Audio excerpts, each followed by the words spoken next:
everything seemed a bit more traditional and stagnant, and I really wanted to make a change in the jewelry industry. So I had a very small budget, but I had a naive and big dream to change something and shake things up in the industry. So you've got the e-commerce market, and then you've got physical stores. They're entirely different beasts. It's a lot to take on. Yeah. Physical retail was always part of the plan because I wanted to replicate that feeling from the markets and that small shop that I used to go to where the owner was there, and you can't really replicate that online.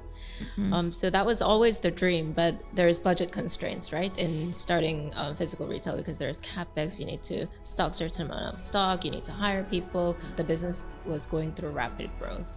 We also hit COVID during that time. I was also raising 2 toddlers. So I don't know whether it's like a combination of all of these things. I felt like everything was out of control, like at home, at work. There was transition in the team as well because the team needed to grow up. So I heard a lot of specialists, senior people, a lot of them worked out and they're still with the business. They're an integral part, but like some of them didn't work out.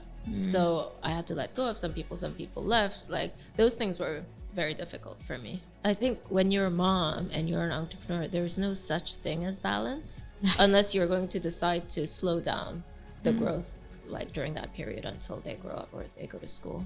You started your business by spending £1,500. Where is Astrid and Miyu at today? Financially? Yeah. This year we'll probably turn over £50 million. Oh, incredible. My name is Claudia Green, and this is She Did That, the podcast shining a spotlight on remarkable women who are breaking barriers and proving that greatness knows no gender. From female founders who have raised millions of pounds, the investors changing the landscape as we know it, to survivors of tragedy who have achieved the amazing, and many more. We will share the stories of these incredible women who will inspire and empower you. In order to support us and these women, please subscribe on your viewing or listening channel of choice so we can continue our mission of sharing the stories that should and need to be heard. If you've ever wondered what it really takes to build an e-commerce business from the ground up, Connie is the woman to learn from. She will impart her wisdom and the difficulties of growing a brand both online and in physical stores, fundraising while pregnant, and pretty much becoming girl boss goals. I'm very excited to welcome Connie Nam. Connie, thank you so much for being here. Thank you for having me. I'm very excited. I was really excited when you said yes as well. You were on I made like a little bucket list of guests, and it was particularly the brands that are my favorite and the ones that I use. Obviously, I'm repping, I bought these. Gorgeous earrings. These are bought a year ago, so just to prove. Genuine fan. So I'm really, really excited. Extra pressure because you have your own podcast and it's really good. So thank you. I will do my best. But why don't we start with where I always start is background. So upbringing, childhood, education. Yeah, it's a broad question. Where do I start? So what defines me is I grew up in 2 different cultures. I grew up between Korea and the US, and it wasn't a chunk of time in one place and then a chunk. It was 2 years each, 2 years in another, back and forth because of my dad's job. He was a diplomat. So I kind of was sandwiched between cultures where I felt like I was an outsider wherever I went. I wasn't fully American. I was never fully Korean. So I think that kind of defines me as a person. Like, I think that made me a lot more observant and empathetic towards people, which I use, throughout my entrepreneurial journey. And then I decided to study business for undergrad. I kind of flirted the idea of going to design school, but then I wanted to be a bit more practical, and I really wanted to be independent from my parents early on in my life. So I chose business, and I decided to go in investment banking because it was the boom of the financial markets at that time, and there was promise of like glamour, a lot of money. It was actually really fun. I learned so much from that experience. So I did that for about 4 years.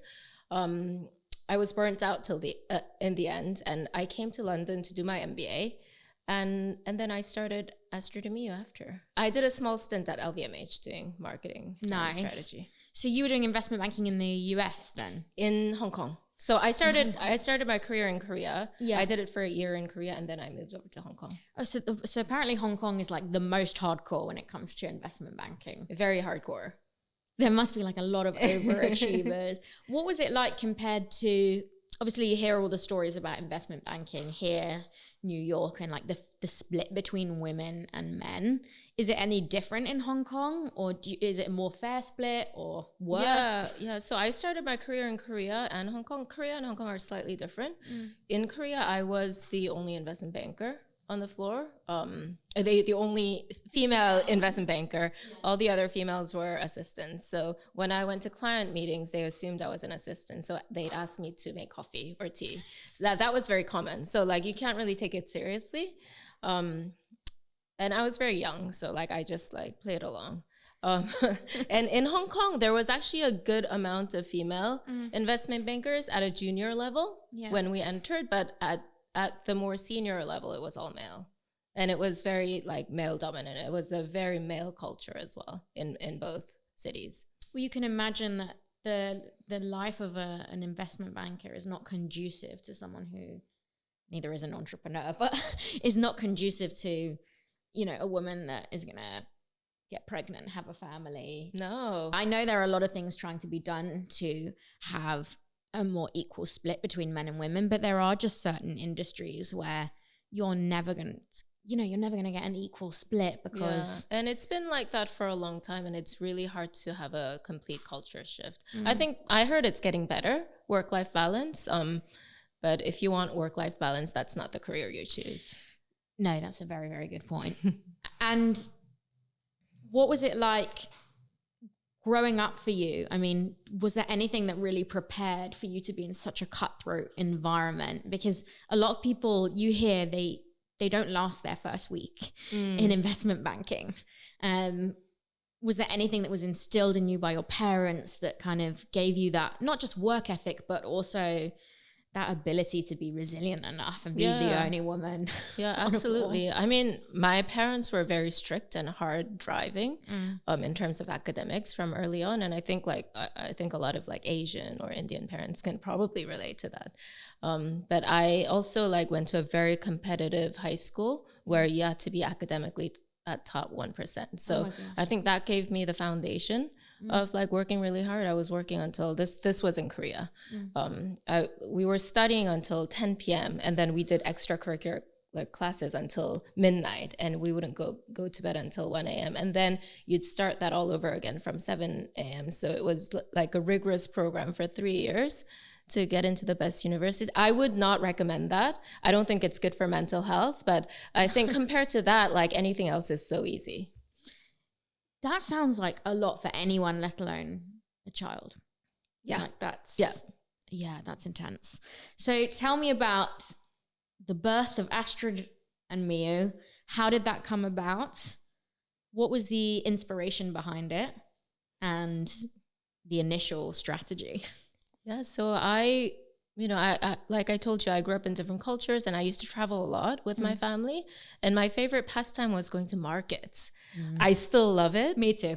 And my kids love it as well. I love that.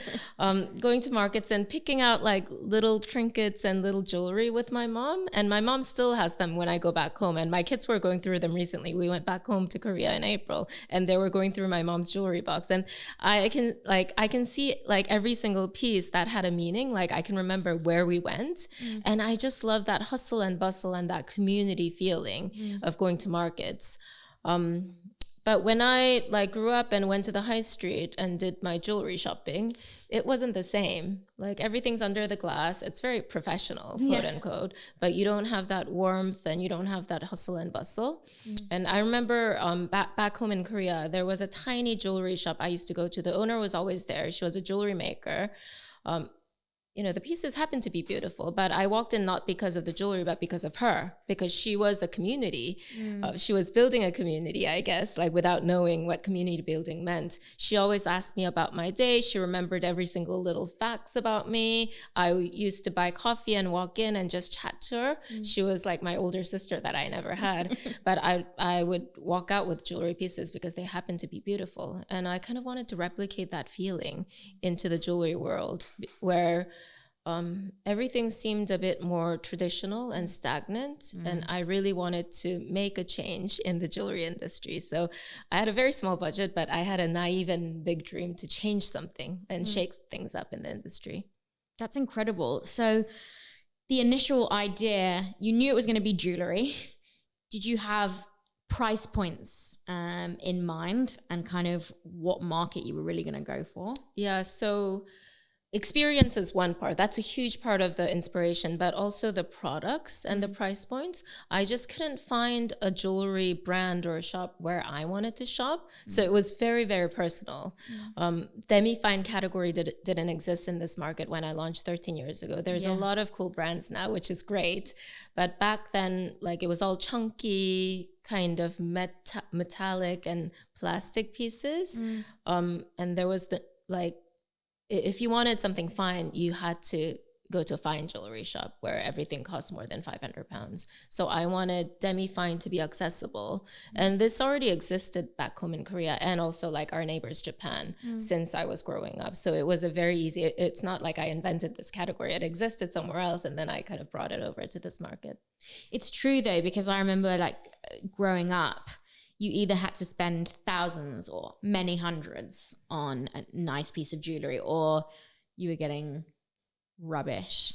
I remember my mum would take me shopping and everything that was in budget that I liked, she was like, your ears are going to turn green. And they did, or they fall off. They all, not the earring fell off. But I always went green. I've got really sensitive skin. So I had black and green all over my ears. Rings, I had rashes all over my wrists from the bracelets. So I know what you mean. Like it just didn't exist here at all. And it was frustrating because you wanted beautiful, fine jewelry, but you couldn't. Very few parents are going to spend £1,000 on a piece for a 15-year-old. So you said you started with a really small budget. How small is small? So I developed our first website for £500. And I had some budget for stock. So I think I probably spent like £1,500 for stock, which is like quite a lot for that stage of business. And then the biggest budget went into PR. Because I'm not from here. I didn't have all of those press relationships. I knew that I needed to buy that relationship. So I hired a great PR agency called 10PR. It was by two young women around my age who were just starting out. So they were very passionate about it. And funnily, one of the founders of 10PR, they've closed 10PR down, is a school mom now. Really? Yeah. Which is like, it came back full circle, small world. So I hired a PR agency for £2,000 a month, which was a massive investment at that time. Even now though, so when you started pretty much at your kitchen table at home. I think a lot of people would think, when I look at jewelry brands, I think, what is the first thing you do? You think, okay, I want to start a brand within jewelry. How do you find pieces? Do you design them yourself? Do you find other designers? Like, how does that come about? I designed everything myself. But wow. I did find a very good supplier. Korea used to be a big hub of jewelry. So, and I knew where these suppliers sat. Like, they all sit in the same area, like in the same neighborhood in Seoul. So I went there and started like reaching out to suppliers. A lot of them didn't take me seriously because I was young. I wasn't speaking the right language, so they were laughing at me. But I found this supplier who was around my age. Like, everyone was like middle age at that time, and like men, like jewelry industry is also dominated by men, funnily. But she was a young female, and she happened to inherit the business because her father passed away early, unfortunately. And she her heart wasn't into jewelry manufacturing. She wanted to be a ski instructor, and she was pulled into this business. Very different. Very, very different. And she kind of aspired to build a brand rather than build a manufacturing business. And she just loved the fact that a Korean girl was living in London, building a brand. So she really wanted to be part of that vision. So she allowed me to design like a piece and manufacture just 5 pieces. Oh, wow, that's rare, because usually there's like a minimum. It's very rare. Yeah, we built a strong friendship, and I think she felt like she was part of the brand and part of the journey, and she was so proud of the fact that I was doing things out here. So that I think gave me like a huge leg in terms of like, putting out a lot of designs with very minimum like working capital requirements. Yeah, because it's obviously now probably the range is much bigger than it was at the time. But I think you always had a good selection. Yeah, I don't know how early in the journey I was, but when I started buying, but I think it was many years ago. Yeah, we did. But there was always a good choice, a good selection. Whereas you find that when I've spoken to a lot of other founders with whether it's fashion or jewelry, they say just 6 key pieces. Yeah, launch with them. Yeah, exactly. Because the typical minimum order quantity is like 100 or 200. Yeah. And some suppliers would ask for 1,000 units. That's punchy. Yeah, it is. It's a huge investment and a huge risk. Yeah. And how did you so was it the PR company that really got the name out there and your first few sales? Like, how does it feel when you start to see people you don't know shopping on your website? It was amazing. It was amazing. When I first launched the website, I think my mom was on the website all the time. And then it was like everyone that I knew who was doing me a favor. They were like sympathy purchases. But after I hired the PR agency, the amazing thing was the PR agency, when I hired them, they were like, it will take about 3 months for things to pick up because they need to learn about the brand. But within the first couple of weeks, we were featured in the Grazia shopping list, which was a massive deal at that time. And the stylist, I love the stylist. Yeah, the director's list. It was like listed within the first 2 or 3 weeks, and the items just sold out like instant. Obviously, we didn't have big quantities. I think we probably had like 30 units of that particular piece, but it just sold out within the first couple of minutes of release, and I had to like restock very quickly.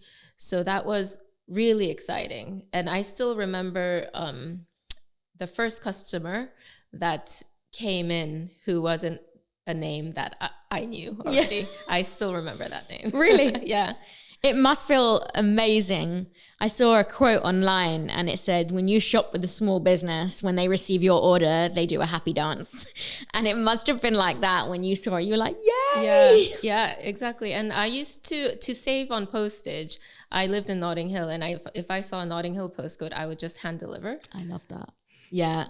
That makes a lot of sense. And when you'd started the business, did you have a clear goal in mind in terms of you wanted that to be your full-time business and, turn over a certain amount of money? Or was it just, let's start small and see how we go? What was kind of the initial dream? I don't think I had a goal, but I had a dream. Mm-hmm. I had a vision to do something very different in the market. I didn't want to be another jewelry brand. I wanted to do something very innovative, very different, clever.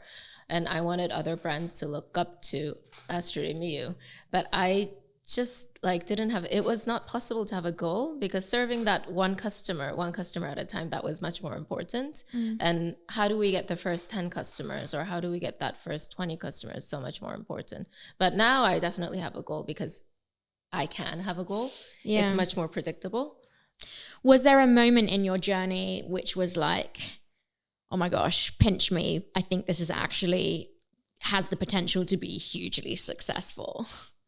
I think I'm a bit of an optimist. So every single step of the way, I kind of have those moments all the time. Oh, this is amazing. But the big break, I think, was when we launched piercing in our store. So we launched our first store in 2015, and then started piercing services in 2017, because we had so many customer feedback, because we were so well known for our ear jewelry and ear stacks. I guess they thought we'd do piercing, so we were getting customer feedback all the time. So we launched piercing as a party, and they just got fully booked every time we launched it, and we just went viral with the piercing. And Selfridges came wanting us to be in their store. So I think the combination of those things, creating hype and virality, and people started knowing, everyone started in London anyways, started knowing about us, and Selfridges coming to ask to open a concession. I think that's a huge incredible validation. Yeah, they were fully booked when I wanted to have a little ear party with my mum the other week. So then that's another question I was going to ask you, because obviously you started out with an e-commerce business. where along the journey, obviously you opened the first store in 2015. Was it always your intention to have a physical store and create that in-person experience? Or was there something that's kind of spurred you on to start? Yeah, well, two different markets. You've got the e-commerce market and then you've got physical stores. They're entirely different beasts. It's a lot to take on. Yeah. Physical retail was always part of the plan because I wanted to replicate that feeling from the markets and that small shop that I used to go to where the owner was there, and you can't really replicate that online. So that was always the dream, but there's budget constraints, right? In starting physical retail, because there's CapEx, you need to stock certain amount of stock, you need to hire people. So I did a fundraise in 2015 to open a store. So that was the main use of proceeds for investors. And it was funny. People are funny because, my thought process is we're serving one single customer group and we're trying to provide a better experience through e-com and retail. But at that time, physical retail wasn't popular. I think it still isn't. So there was a lot of resistance from investors and some investors rejected because part of the plan was to open a store. But I think now in hindsight, they all think Astrid Miyu is like doing amazing in physical retail and everyone should replicate it. But they are very different beasts. But ultimately, if a brand owner thinks of one customer group in mind rather than thinking about two different channels, it will become a much more seamless and easier journey. And in terms of, in 2015, that was, say, around 4 years after you'd started, what did your revenue look like then when you were thinking about, okay, let's start a store? Did it make sense so that when you were pitching investors, it was like, this is a no-brainer? Or was it more, you'd have to kind of really sell the idea? No, really good question. Very sharp. So I wanted to reach £1 million in sales before I pitched to investors. So we had £1 million in sales at that time. And I think we had a good amount of following on Instagram, 30,000. That's pretty good. Yeah, like slightly over 30.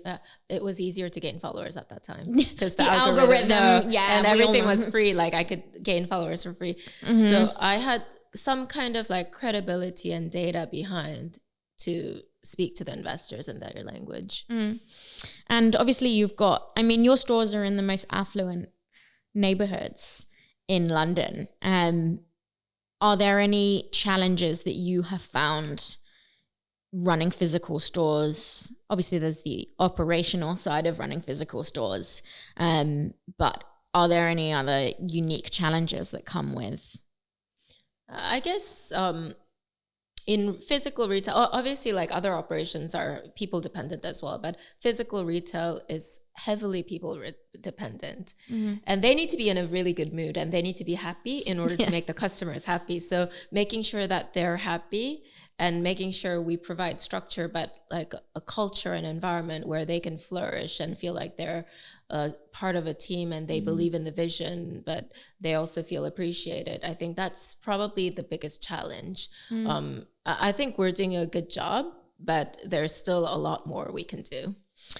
Yeah, you're right. It is very dependent because I remember I went into a little jewellery. It was like a little jewellery store, and when I was on holiday, and she was so nice. She said, "Oh, I've just opened it. This was my dream." And I suddenly just wanted to buy everything in there because I wanted to support so much. She was so lovely. She had beautiful stuff as well. Yeah. But I think it does make such a difference. But so important. Surely that's so difficult when you're managing multiple. Obviously, you've got managers in place now. Yeah, it's so difficult. And it's also, in a way, huge risk, right? Because it's dependent. Sometimes it's dependent on a single individual, i.e. store manager. A good store manager can really make or break the business. Yeah, absolutely. And I guess it's unique for you because when you started, you were everything. You were the accountant, the lawyer, the product designer, the web designer. You wore a million different hats. Now you have a big business. How has that transition been for you, being able to have control over everything to having to delegate so many things out? Is it a relief or a bit stressful or both? Oh, now I love it. I love, like, I used to hate being the CEO. Really? Yeah, especially during that transition period where I had control over everything, and then I had to hand control over. Maybe it was a defense mechanism, thinking like, oh, like I can't really add value there. Like they're doing it much better than me. I think a lot of founders can relate to this, and they go through this phase because it's really, I think it's like hard. It's like letting a part of you go. But then now I love it because I've got such strong people, and I can really focus on the future and the vision and the strategy of the business. I think, I mean, I love it. I ultimately don't want to be a CEO because that's not like what I signed up for. That's so interesting though, because most people are like, I want to be the CEO, I want to be in control and the driving. So it's refreshing to hear. Yeah, it's you want to be the founder, but that doesn't mean you want to be the CEO. It's interesting when people say like, oh, like I want to be a CEO, because I love being a founder. And right now I love like running the business, but I never signed up to be the CEO or like, I never signed up to do the current role that I'm doing. So are you currently both CEO and founder? Yes, I am. Do you think that there's a world in which you'll step down as CEO? Not step down, that sounds very serious and dramatic, but where you think, do you know what? I don't enjoy this as much as I used to. I think at some point I will, because I do want to do like something bigger to make a bigger impact in the jewelry industry. So I'd love to step away and, you know, be an advisor or like a chair to the business, and let the current team run the business, because I've got such a strong team right now. Yeah, I had a guest on here the other week, and she said she'd built like, I don't know, a £50 million business. And then she was like, so I've stepped away as CEO, but I'm still board advisor. And I was like, that sounds lovely. She said, yeah, you know, when you've been hustling for so long, you forget that you didn't get to explore your hobbies. You didn't get to travel. If you've got kids, you get to do school pickup. You get to do all of these things that maybe you didn't always get to do before. So it definitely sounds appealing to build a multi-million-pound business and then just be like, I'm out for a little bit. But I'm sure it doesn't work exactly like that. Have you had any moments where, because I think it's easy for people to look at successful brands and think, okay, that's super successful, they made it. You hear the story of their journey, but you don't necessarily hear like the icky bits and the parts where you're having a mental breakdown and you think, I might just have to close this whole thing. Have you had any moments where you thought this might not work, or I don't know if I can do this? I don't think I've ever had that moment. I don't know, maybe it's the stupid optimism or the resilience, but I did have a dark period. So that was from 2019 to 2022. And that was when the business was going through rapid growth. We also hit COVID during that time. I was also raising 2 toddlers. So I don't know whether it's like a combination of all of these things. I felt like everything was out of control, like at home, at work. There was transition in the team as well, because the team needed to grow up. So I had a lot of specialists, senior people. A lot of them worked out and they're still with the business. They're an integral part, but like some of them didn't work out.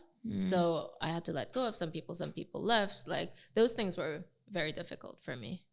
I mean, how on earth do you juggle 2 toddlers, a pandemic where you're locked in the house, and a multi-million-pound business? I mean, it's strange. A lot of people, when they talk about their worst times within a business, they will say, we weren't selling anything. We were worried about the money. We thought we'd have to close. So I do find it so interesting that you were going through hypergrowth at this point where it was the most stressful. How genuinely, how did you juggle motherhood to such young babies versus all of the stuff you had to do to run a business? Yeah, listen, like what I say right now might not be relatable for most people. I had a full-time nanny, like I still do. And when my kids were born, I also had a night nanny. So I had 24/7 cover, loads of help. Still the emotional, I think people downplay, they say, okay, you have that physical help, but that doesn't take away from any of the emotional output. Yeah, exactly. And I guess because I had that help, I could still grow the business, because a lot of founders end up slowing down while they're raising children. So I think I was lucky in that sense that I could afford help. My husband is like a super caring dad. He's very busy, but like, you know, we split everything equally, and we had a lot of family help as well. So I think just getting a lot of help and a supportive partner is very important. And I think when you're a mom and you're an entrepreneur, there's no such thing as balance unless you're going to decide to slow down the growth like during that period until they grow up or they go to school. So it's really sad, but I've had a lot of female guests on here who felt they couldn't tell investors when they were pregnant. So they've gone through the entire process, signed term sheets, and then they've said, P.S. I'm pregnant. I had one woman who was on here and she told them she was pregnant as she was being wheeled into her C-section. And she just signed the term sheet. So I think it would be naive of people to think that we can have complete, full equality in that sense, because what women go through is, you know, I say unique, you know, it's women, but it's, you know, there is going to be a period of time in most women's lives where it's going to become really, really difficult, which is sad. Did you find any impact when you first became a mum? Like, we're talking first few weeks. Yeah. Emotionally, how did that impact you while running a business? Because that's a lot. Are they twins? No, they're just 1 year apart, 14 months apart. Okay, so so you had one after the other. You don't have kids, right? Do you have kids? I do not. No. It's a completely different chapter in life because you've got people that are dependent on you. You're not free anymore. So that's how I felt. I felt a bit trapped, to be honest with you, when I had my first one. Second one was easier in a way because I was used to the lack of freedom. The first one, I was with my baby Summer, like gorgeous Summer, for 6 weeks, but I just felt like, oh, is this it? Like, and I guess hormones probably had something to do with it as well. And the first time I was away from her was I went to the council office to register her birth after 6 weeks. And then I went into Starbucks and bought a cup of coffee. And then I just like suddenly like burst into tears and started crying. It must be so challenging. And I think there are still people who make judgments on how people parent. You know, like even the way you said, like, oh, I know I'm luckier than others. That shouldn't be something some people can. And I can guarantee 99.999% of people that are lucky enough to be able to have extra help would take that extra help. But I find, I mean, all my friends are kind of in that period where they're having babies or they've had babies in the last few years. And they said they found it really challenging. Oh, did you breastfeed? Did you formula feed? How much salt is in the food? When did you go back to work? And I think this really scares me for the future because I don't think I could. I said to people a few weeks ago, actually, I said, oh, you know, if I'm fortunate enough to have a child, then, you know, I'm sure plans will change in the moment, but I don't want to take 6 months off work. It's not what I want to do. You know, I want to go back to work 6-8 weeks. And they were like, oh my God, how could you do that? They need you. And I said, no, that doesn't mean I won't physically be there and work from home as well, but that's my desire. And it was kind of like, you know, why would you do that? Why would you have a child then? And I just think there is so much extra pressure on women in business. Yeah. I think being away from them and having my own business makes me a better mom because they look up to what I do. I can spend quality time with them rather than, you know, having to, obviously, like a lot of people need to do it, clean up and they clean up after them and things. I can just have fun with them. So I quite like it. And I think I try to convince myself that it's good for the kids as well to see a happy mom. And to your point, like going back to the investors, like people having to hide the fact that they're pregnant. So when I did my first fundraise, I wasn't married yet. I didn't have kids. So I guess that was simple. There were no questions. But when I did get pregnant, I didn't tell anyone. until the baby came and they happened to find out. But when I did my second fundraise, I had a big institutional investor. When I first met him, I just met him through chance, like through a friend. And I wasn't looking to raise money, and I was fully pregnant with my second one. Oh my God. But because like the business did so well while I was raising the first one, I didn't have to hide anything. Yeah. And looking back, I think I should have owned it a bit more, but maybe I'm saying this because the business did well at that time and I'm more confident now. So it's hard to know, like, you know. Yeah, I think it's easy to look back with hindsight, but Yeah. it's, you know, it's sad that in the moment you felt compelled to leave that detail out. And a lot of women do. Yeah, I kind of feel ashamed of it. But then at the time, I guess I kind of assessed the situation and thought like maybe they won't be happy. You know, I've consulted for over 40 businesses, and some of the most impressive people I've ever worked with are working mums. Nobody knows how to juggle a schedule the way they do. Like efficiency, they get shit done quickly. And I stand by the fact that I think, you know, it's a well-known fact that investors are leaving so much money on the table by not investing in women because there's this perceived idea that they'll be busy and be less on it for a period of time. And yeah, people say the tides are changing, but I don't see the numbers. In fact, the numbers are worse this year than they were last year, which I think is pretty sad. But yeah, at least you have a formula that works for you. And you know what? When you're crunched with time, i.e. when you're a mom, you can't do everything. So you become a lot more strategic. And I started thinking about impact a lot more than input since I become a mom. Yeah. So, you know, like there's endless things to do when you're an entrepreneur, right? Yeah. Like you can be doing the accounting, you can be doing like everything, filling all the gaps. But I just stopped doing that because I just physically couldn't. No. And I think that's become a positive for the team and the business. Absolutely. How big is your team now? I've got 400 people. Oh my goodness. 100 people in the office, 300 people in retail. That's incredible and sounds scary too. Yeah, it is quite scary. You know, oh, no wonder you're like, you know, it's fine. I have 2 tiny humans. I have 400 other humans to look after. That sounds petrifying. I'm like hyperventilating at this point. They're a lot more independent than my 6 and 7-year-olds. They're all grown-ups. That's incredible. So we hear a lot about, because there are a lot of new emerging jewelry brands. Like you said, I mean, as far as I know, you were the first, or one of the first, that came with this very different model where you could buy beautiful, fine jewelry for less that wouldn't turn your ears green. Now you're seeing more and more people launch businesses, and you see successful ones. And you see that they rely very heavily on social media, which I think is really scary, because it's wonderful and scary at the same time, because how do you find that formula that makes something go viral? Or, you know, it's just become a little bit more complicated now, and it's ever changing every day. Like you said, algorithms are changing. Yeah.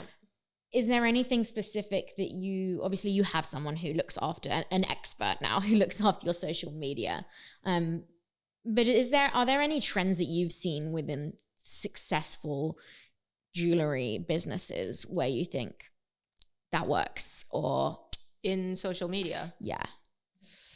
Oh, I don't really look at other jewelry brands, but I think generally just showing raw and authentic content really resonates with customers, especially a younger audience, for us anyways, rather than the polished ones. Those are the ones that really like get the customer engagement.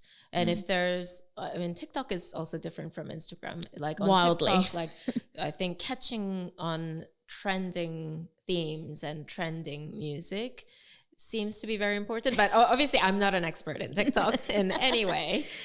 I mean, it seems tough though. Yeah, I think you just need to like watch it very, very carefully. And ideally you need to have someone dedicated so they can geek out, because like you really need to be on the mark. And obviously like if you're a founder who loves social media, who's really good at it, like that should be your core thing. Yeah, absolutely. And I'm interested to find out, you started your business by spending £1,500. Where is Astrid and Miyu at today? Financially? Financially? Yeah. So this year we'll probably turn over 50 million pounds. Oh, incredible. Oh my God. Yeah. And we've got 25 stores right now. Wow. And are the stores all in London? No, they're across the UK. Nationally, we've got one in New York, one in Amsterdam. Wow. And we're set to open a few more in the US this year.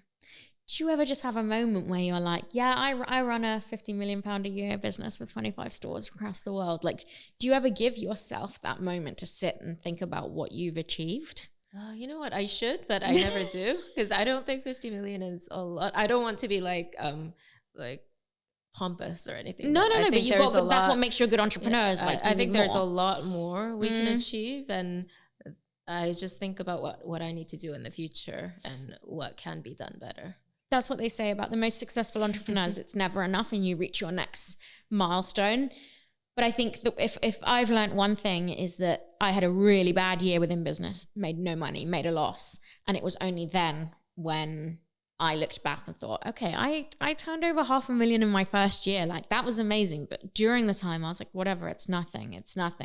I think when you lose it maybe, but I do think it's important to sit back and congratulate yourself as well. Yeah, you're right. I think you need to have a combination of both, right? You need to congratulate yourself, but not for too long. Not for too long, but it's no small feat building up a business from absolutely nothing. Building the website yourself to a 50 million pound business is just thank you. The most phenomenal. What's the goal?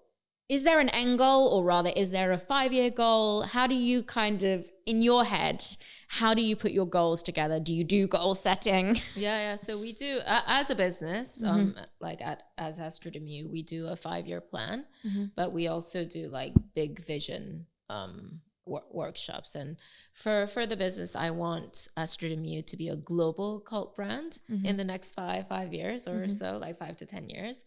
And for me personally, I want to make a mark in the jewelry industry. So whether it be through acquisitions or investment or advisory, like I do want to have different touch points in different brands. That is my ultimate goal when I grow up. Is there a money aspect of that? Because it's interesting. If someone approached you and said, I want to buy your business, it sounds like they could offer you anything now and you'd say, no, I'm not done here. Do you think that at some point in your life, you've got a number in mind?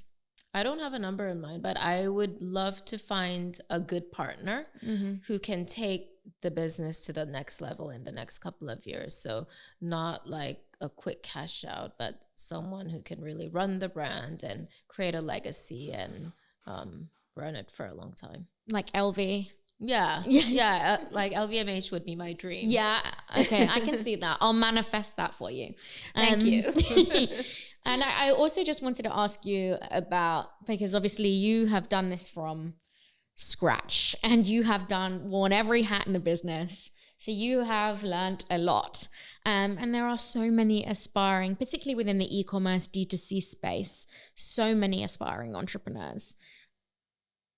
What are sort of the pieces of advice that you wish you could have had maybe when you were just starting out that could help other people on their journey, especially if they're feeling a bit overwhelmed right now about where do I start? Oh, I think having a strong point of view in a brand and product are the most important thing if you're trying to build a brand business, and just focus on that. Don't worry too much about obviously cash is important, but don't worry too much of the operations and everything else initially. Just think about the brand and product and really think who your customers are, what your unique point of view is, and try to do the best job in that area. Okay, sound advice. Well, I've got no doubt that I'm going to see the announcement of somewhere like LVMH buying a majority stake in Astrid Miyu and you becoming global success. Amen. Exactly. Let's just put that out there into the universe. It's been amazing having you on here. Not to gush, but obviously when it is a brand that you are a huge fan of, it's a pinch me moment as well to be able to get the founder on. So you are definitely girl boss goals. So thank you so much for being here. Thank you for having me. That was so fun. It was fun, right? Yes. I can't wait to see what's next. Me too.